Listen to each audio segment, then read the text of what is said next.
Hay dos tipos de remakes, los que intentan copiar lo que ya funcionaba y los que intentan demostrar que pueden hacerlo mejor. Más presupuesto, más efectos, más ritmo, más explosiones, más de todo. Pero hay algo que no se puede ampliar con dinero, la sensación de que algo no va bien.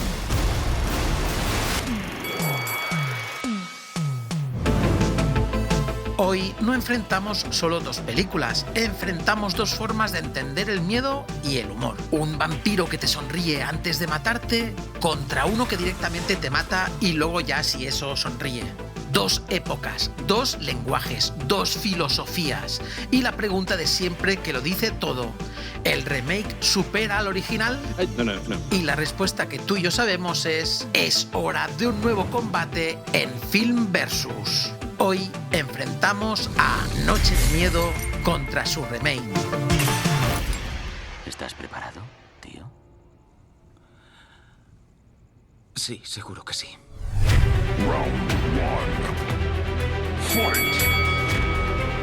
En la esquina izquierda, Noche de Miedo de 1985, escrita y dirigida por Tom Holland. ¡Hola! No, ese Tom Holland no. ¡Hola! Este Tom Holland, y donde se nos narra una historia que mezcla humor y terror de manera excelente. Porque si la historia no funciona, todo lo demás da igual. 1985, Charlie Brewster, adolescente normal, vida normal, problemas normales, Primero te emperras en hacer el amor y luego no quieres. hasta que mira por la ventana y comete el peor error posible.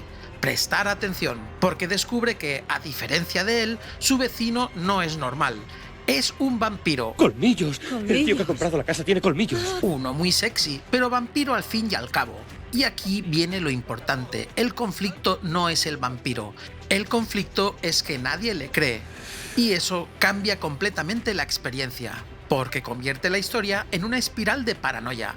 Cada escena refuerza esa idea.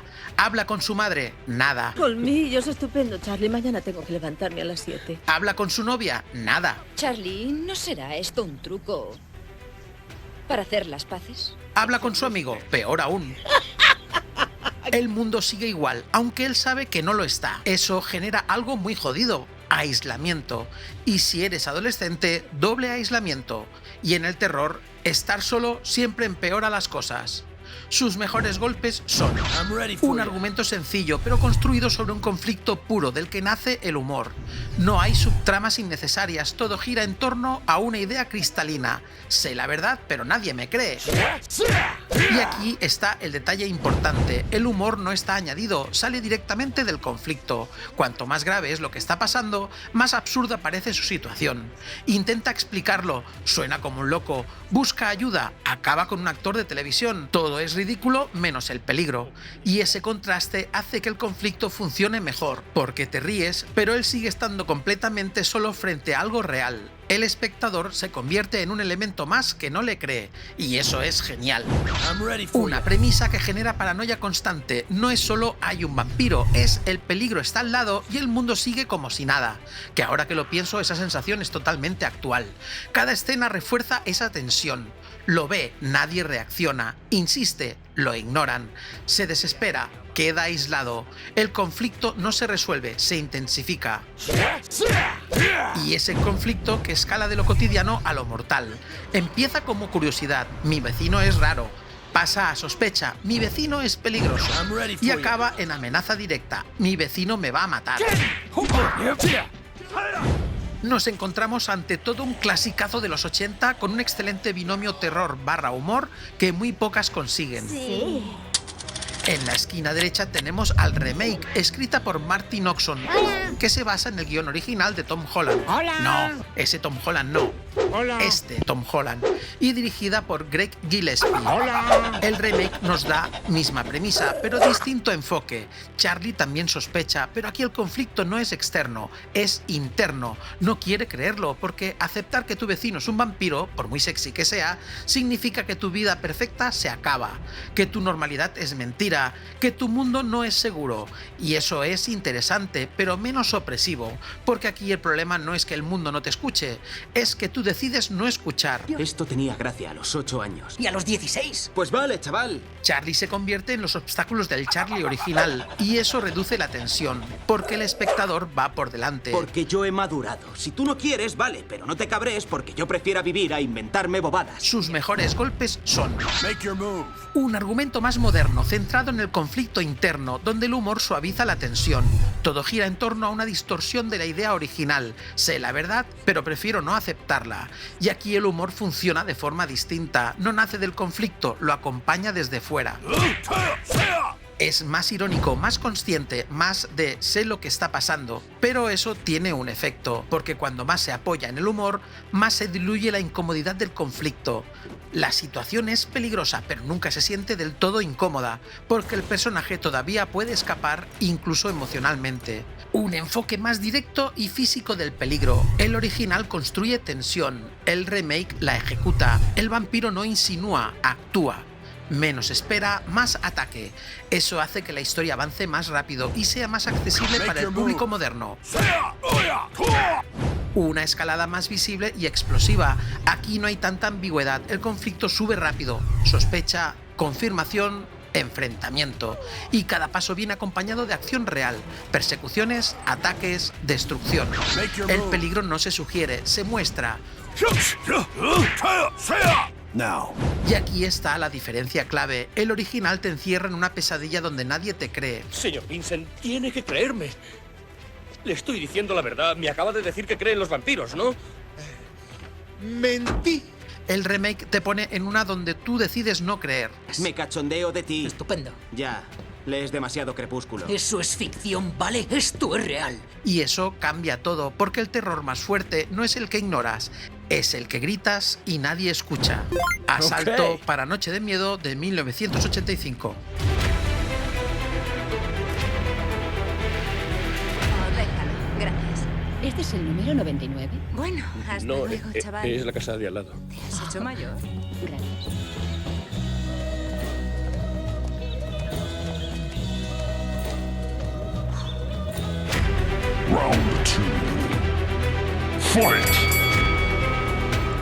Aquí es donde el miedo se vuelve humano, ¿o no? 1985, Charlie no es especial, no es valiente, no es inteligente, no tiene un plan, tiene miedo, y eso lo hace creíble. Amy es ingenua, sí, pero también es real, su relación es torpe, incómoda, como la vida real. No. Y luego está Evil Ed, llamado el rata en la versión doblada al castellano, que parece un alivio cómico hasta que nos deja helados. Y ahí la película te recuerda que esto no es un juego. Luego Peter Vincent, uno de los mejores personajes de la película, un tipo que vive del terror, sin haberlo vivido nunca. Como la mayoría de actores de acción, un actor, un farsante, un hombre que ha construido una identidad que se derrumba en cuanto aparece lo real. Ese es el conflicto, y su arco es claro, de cobarde a alguien que decide actuar, con sus temores, pero actúa. Y el verdadero peso pesado, Jerry Dandridge, interpretado por Chris Sarandon. Este tipo no solo encarna el mal, lo hace de manera subyacente, como en la famosa frase de Kaiser Sosé en Sospechosos Habituales: El mejor truco que el diablo inventó fue convencer al mundo de que no existía. Frase que, para quien no lo sepa, fue del poeta francés Charles Baudelaire, quien escribió en su obra El jugador generoso de 1864. El más bello truco del diablo es convencernos de que no existe. Este concepto es lo peligroso, es lo perturbador, es, en definitiva, lo que convierte al vampiro en algo más que un monstruo.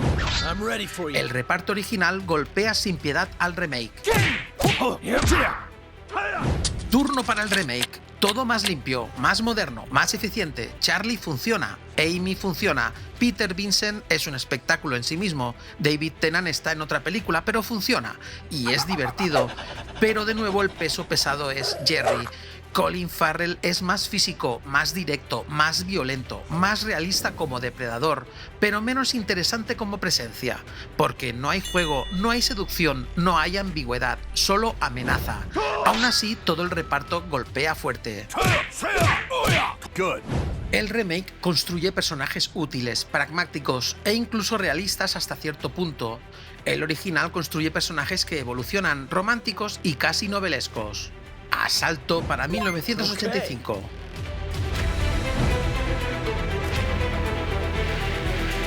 ¿Cómo dices? ¿Recuerda el asesinato de esa chica que se cometió hace unos días? Sí. La mató el tío que vive al lado de mi casa. Es un vampiro.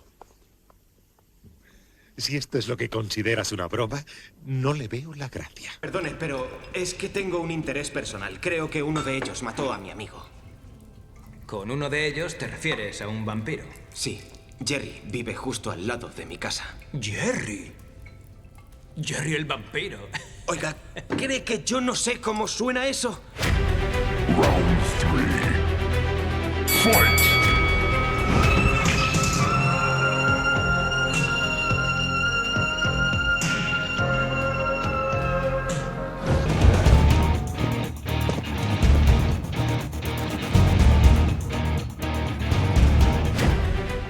Puede parecer un detalle, no lo es. 1985, Brad Fiedel, el genio responsable de la mítica banda sonora de Terminator, nos vuelve a maravillar con su partitura.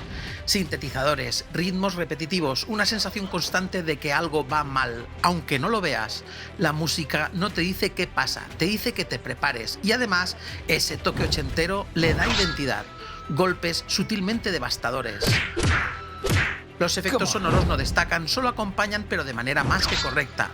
Golpes finales contundentes. 2011, Ramin Djawadi. Hola. El responsable de esa icónica banda sonora de Juego de Tronos, entre otras grandes partituras. Gran compositor, gran trabajo, todo funciona, todo encaja, todo suena profesional, pero no es único. Podrías mover esa banda sonora a otra película y funcionaría igual. Golpes de respuesta correctos. Los efectos sonoros son más presentes y contundentes pero sin protagonizar, pero debido a su mayor espectáculo parecen más contundentes que la del original. Golpes fuertes. La banda sonora original construye atmósfera, la del remake acompaña la acción. Asalto para 1985.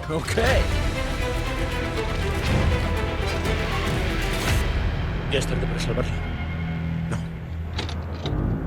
No es tarde. Si le matamos a él antes del amanecer. ¿Estás seguro? Bueno, hasta ahora todo ha ido como en las películas. Bendecida por San Miguel. Si matas con ella a un vampiro, sus víctimas volverán a ser como antes. Puede que aún salves a tu novia. Round 4. Fight!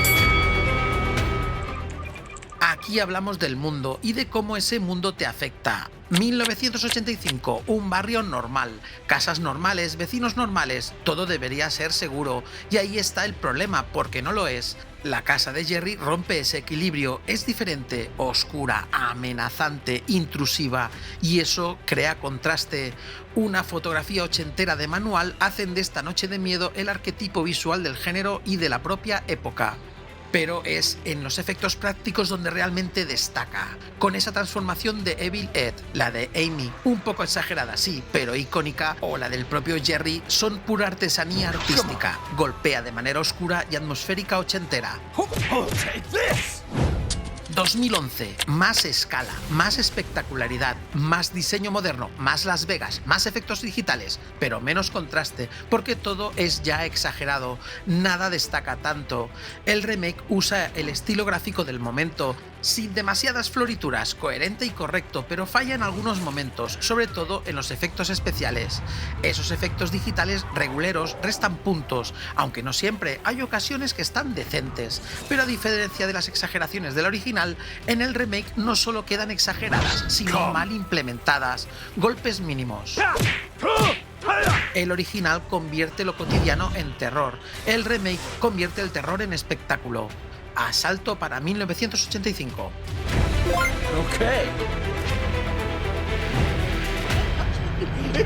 ¿Te lo creíste de verdad, pobre imbécil? Algún día lo pasarás mal, rata. ¿Oh, sí? ¿Cuándo? ¿Cuando me muerda un vampiro? Los vampiros no existen, imbécil. Te estoy diciendo que Pero él ya es... sé lo que me estás diciendo. Me estoy burlando de ti, Gracias. ¿vale? Me cachondeo de ti. Estupendo. Ya. Lees demasiado Crepúsculo. Eso es ficción, ¿vale? Esto es real. Él es un monstruo real y no es caballeroso, ni está enamorado, ni es noble. Él es el puto escualo de tiburón. Asesina, se alimenta y no para hasta acabar con los que le rodean. Ni me molesta mucho que creas que leo Crepúsculo. Round 5. Fight! Aquí está el verdadero control de la historia. 1985, Tom Holland. ¡Hola! No, este Tom Holland no. Hola. Este Tom Holland entiende algo primordial, el ritmo del miedo. Sabe cuándo mostrar, sabe cuándo ocultar, sabe cuándo dejarte respirar para luego apretar más. Nunca pierde el tono, nunca rompe la ilusión. Golpea como un campeón.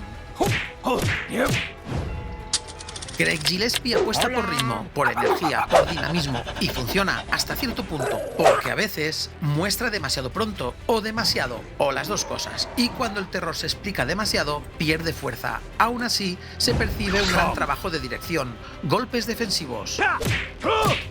Uno construye tensión, el otro la consume rápido. Asalto para 1985.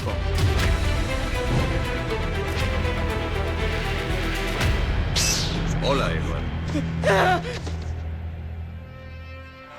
No hay razón para que tú me tengas miedo. Yo también sé lo que es ser diferente. Ya no volverán a meterse contigo. Ni te pegarán. Yo me encargo de ello. No tienes más que cogerme la mano. Edward. Edward, cógeme la mano.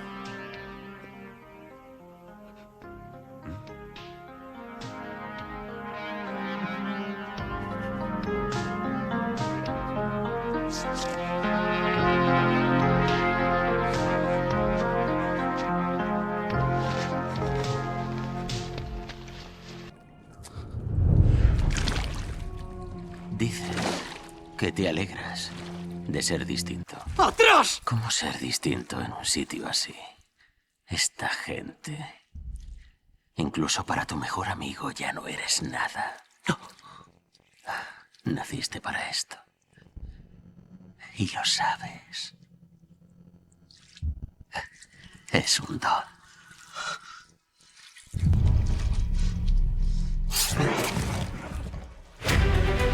Round 6. Fight!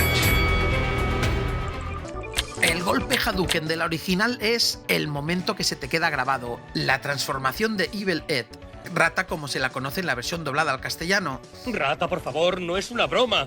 Dime qué hago. No volver a llamarme Rata. No es solo un efecto, es una pérdida, un personaje que conoces, que cambia, que sufre y que desaparece. Eso no es solo terror, es tragedia.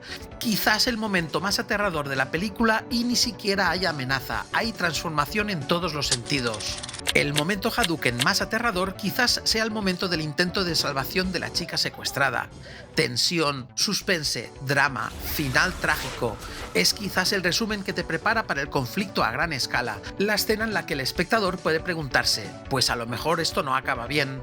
Es una escena impactante, pero insuficiente contra la transformación de Evil Ed.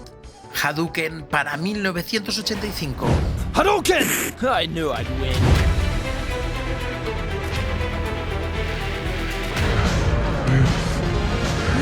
Charlie llegará pronto, me encontrará. Con eso punto. Ya verás. Solo tienes que matarlo.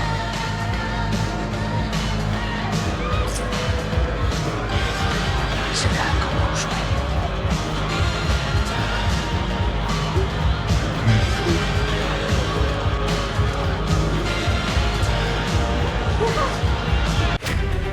Final round. Fight! Y ahora sí, después de todo, la pregunta importante, ¿qué hace que una película se fortalezca con el tiempo? El remake mejora lo técnico, mejora el ritmo, mejora la acción, pero el original hace algo más difícil, te hace sentir que esto podría pasar, y cuando el terror se siente cercano, funciona mejor, porque no necesitas explosiones, solo necesitas una ventana y la duda de si deberías mirar. Y el primer obstáculo que debe superar todo remake, la sorpresa inicial de la original, ya no la tiene el remake, salvo excepciones, es quizás el primer obstáculo, el más importante y normalmente el más alto de saltar. Y ojo, he visto remakes peores, mucho peores. Esta Noche de Miedo de 2011 bien merece un visionado.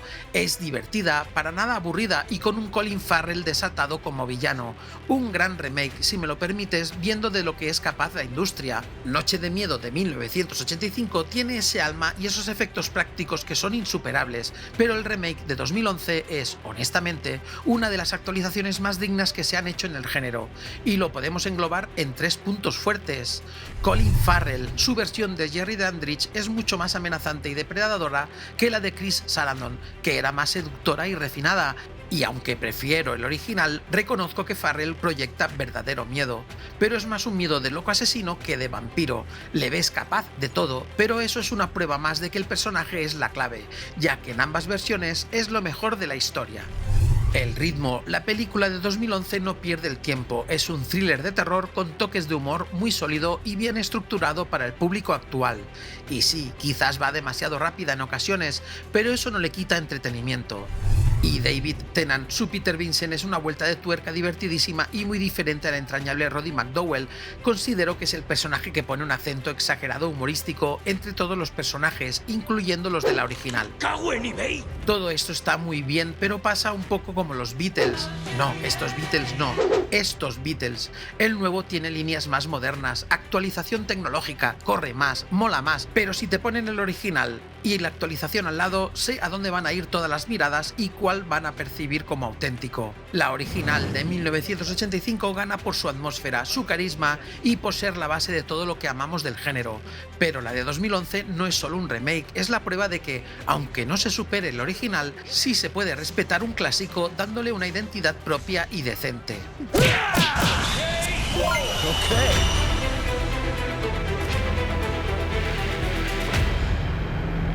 ¿Satisfecho? Oh, del todo.